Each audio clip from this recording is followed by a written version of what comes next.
Hey Vols, I'm Sophia Schoenfeld, and today I'm here with the Daily Beacon at the Bottom, a Black-owned bookstore and makerspace located in East Knoxville.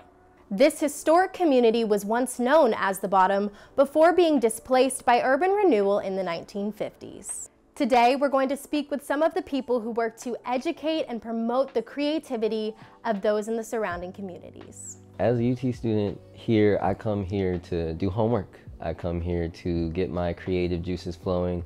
I'm also an actor, writer, and this is a very safe space for me to just be myself, authentically a Black man in a world where, you know, we need to find these spaces. So this is what I do. I come here to the Bottom, I see my friends, and I get my work done. I actually did volunteering here about 2.5 years ago. I volunteered here one night.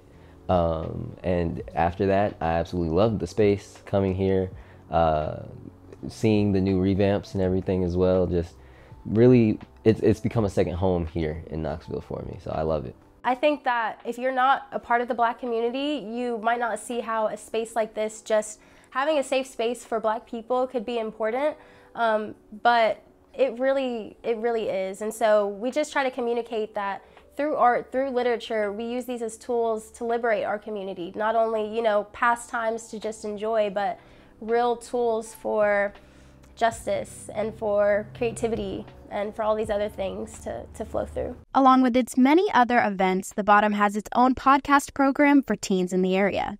For years, for decades, black folks didn't have a voice, you know, and then we got small bits and pieces of opportunities to speak up, you know, in the media and in the show business, entertainment. So, you know, this gives those teens and those students of ours in the community to speak and say what they feel and, you know, share their thoughts about different subjects.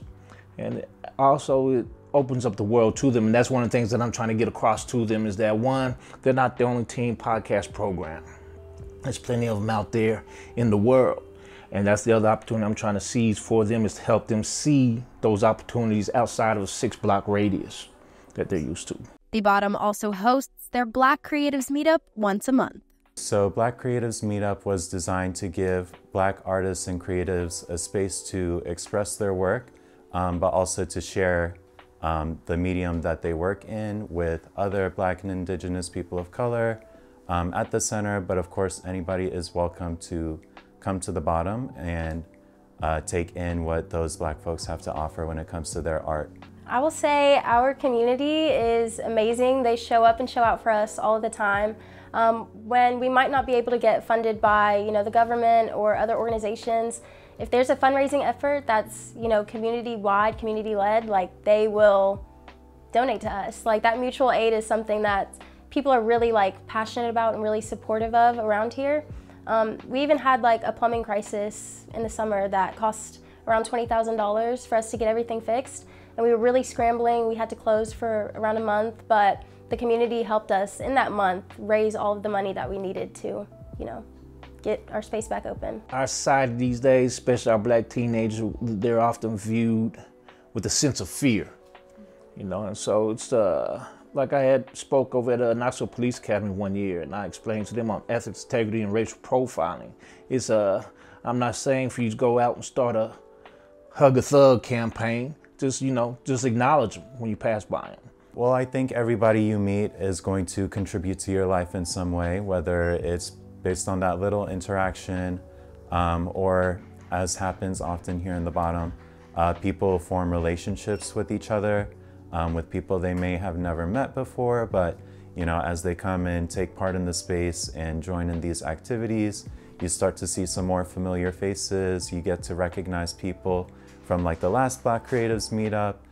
Maybe you see the folks who are behind the counter, you know, you see them every day or every week when you come in and visit. So I think forming the bonds of relationships among community members is, you know, I think it happens organically here at the Bottom, especially when you do start to come to all these events that the Bottom puts on. If you want to know more about the Bottom, make sure to check out their website at thebottomknox.com. You can also read more about their space on the Daily Beacon website.